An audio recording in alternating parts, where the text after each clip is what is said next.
Assembly ఎన్నికల సమయంలో almost Vikram గౌడ్కి Goshamahal ticket అయిపోయింది అని కూడా వార్తలు వచ్చినాయి. రాజాసింగ్ సస్పెన్షన్లో ఉన్నాడు. అప్పుడు ఏం జరిగింది ఆ గ్యాప్లో?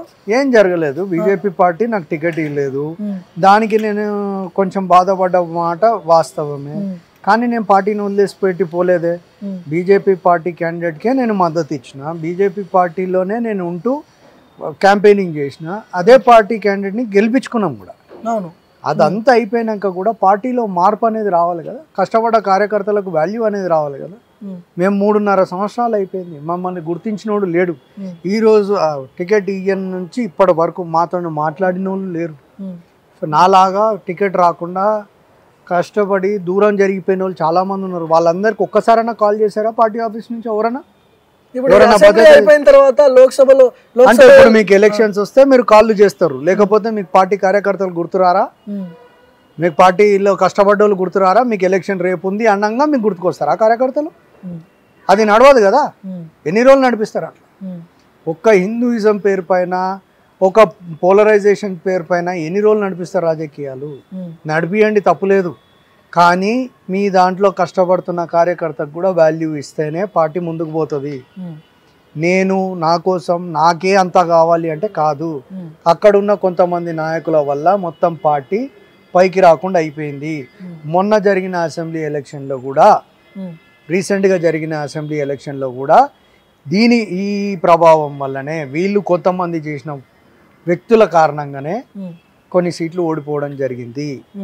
దానికి ఈ సెల్ఫ్ రెస్పెక్ట్ పోగొట్టుకునే పరిస్థితి నాకు వద్దు కాబట్టి నేను పార్టీ మారుతున్నాను. ఇప్పుడు అసెంబ్లీ ఎన్నికల తర్వాత లోక్సభ అప్పుడు విక్రమ్ గౌడ్ని ఏదో ఒక దాంట్లో అకామిడేట్ చేస్తారని కూడా వార్తలు వచ్చినాయి కదా. వార్త రావడం వేరు, ఎన్నికలకు వచ్చేసరికి వార్త రావడం వేరు, అకామిడేట్ చేస్తారు అనే హామీ ఇవ్వడం వేరు. ఇంకా టికెట్ల ఆ ప్రాసెస్ జరగట్లేదు కదా. టికెట్ ఇప్పుడు నాకు హామీ ఇచ్చింది ఏంది? జాయిన్ అయినప్పుడు గోషామైల్ అన్న ముషీరాబాద్ అన్న ఇస్తామని హామీ ఇచ్చారు.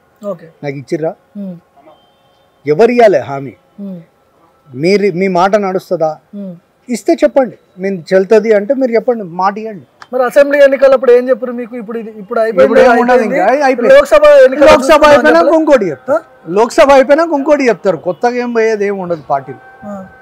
వీళ్ళకి కార్యకర్తలను మోసం చేయడమే వీళ్ళ అలవాటు. వాళ్ళ కష్టాన్ని యూజ్ చేసుకోవడమే అందులో ఉన్న కొంతమంది లీడర్లకు అలవాటు అయిపోయింది.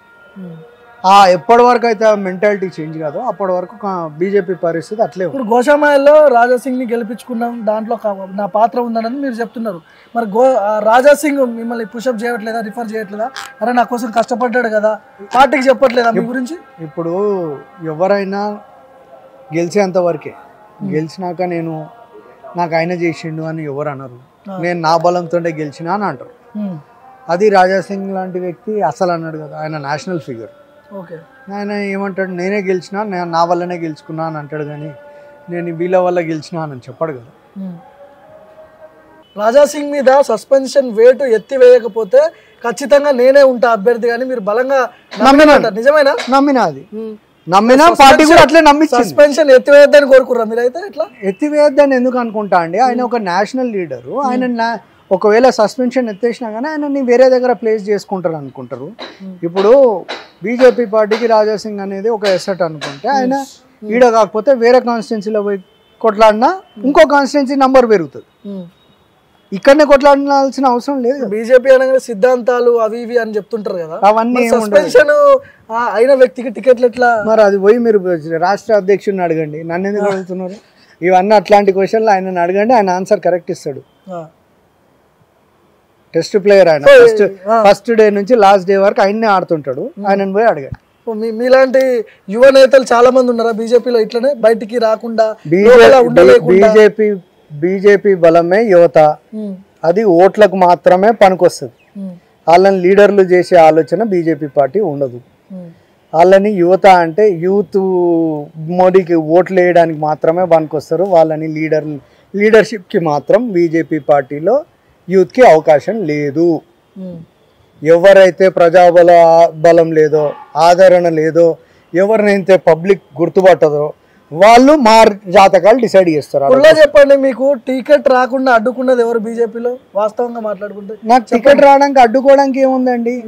అలా అడ్డుకోవడానికి ఎవరైనా ఫస్ట్ టికెట్ రావాలని ప్రయత్నిస్తే కదా అడ్డుకోవాలి. మీరు ప్రయత్నం చేసి అడ్డుకున్నది ఎవరు? క్యాండిడేట్లు నేను క్యాండిడేట్ని అడ్డుకోవడానికి ఏమో ఉండదు ఆడ. అంటే మీరే అంటారు కదా ఇప్పుడు నన్ను తీసుకుపోయిన వాళ్ళ బాధ్యత నాకు టికెట్ ఇప్పించుకోవడం. వాళ్ళే చేతులు ఎత్తేసినప్పుడు మనం ఎవరు? కొంతమంది కలిసి గ్రూప్ రాజకీయాలు చేస్తున్నారు. అవి నడుస్తూనే ఉంటాయి కదా, రాజకీయాలు ప్రతి పార్టీలో ఉంటాయి, ప్రతి పార్టీలో గ్రూప్ ఉంటుంది, దాన్ని పెద్ద పట్టించుకునే అవసరం లేదు. నేను అనేది ఏంటంటే బీజేపీ కార్యకర్తలను మోసం చేస్తుంది. వాళ్ళతో పని చేయించుకోవడానికి మాత్రం ఎలక్షన్స్ వస్తే కార్యకర్తలు గుర్తుకొస్తారు. ఎలక్షన్స్ అయిపోతే కార్యకర్తల పని అయిపోయింది పాపం. వాళ్ళేమో ఇల్లు బిజినెస్ వదిలేసుకొని సొంత ఖర్చులతో పని చేస్తారు. వీళ్ళు వాళ్ళ ఫేట్ వీళ్ళు లోపల కూర్చున్న నలుగురు ఎవరికైతే ఉండదో ప్రజాబలం వాళ్ళు వీళ్ళ ఫ్యాక్టర్ని డిసైడ్ చేస్తారు. అలాంటి పార్టీలో సెల్ఫ్ రెస్పెక్ట్ చంపుకొని బతికే పరిస్థితి అయితే నాకు లేదు. ఇప్పుడు కాంగ్రెస్ లో కార్యకర్తగానే ఉంటారా మీరు? కాంగ్రెస్ కార్యకర్తనే కాదు, నేను ముఖేష్ గౌడ్ కొడుకుని. కాంగ్రెస్ దానికంటే పెద్ద మించిన బ్రాండ్ నాకు కాంగ్రెస్ లో అవసరం లేదు. ఒక కార్యకర్త లాగున్నా పదవి ఆశించకుండా వస్తున్నారా కాంగ్రెస్? కాంగ్రెస్ లకి పదవి ఆశించకుండానే వస్తున్నా, ఒక కార్యకర్త లాగానే మిగిలిపోవడానికి వస్తున్నా.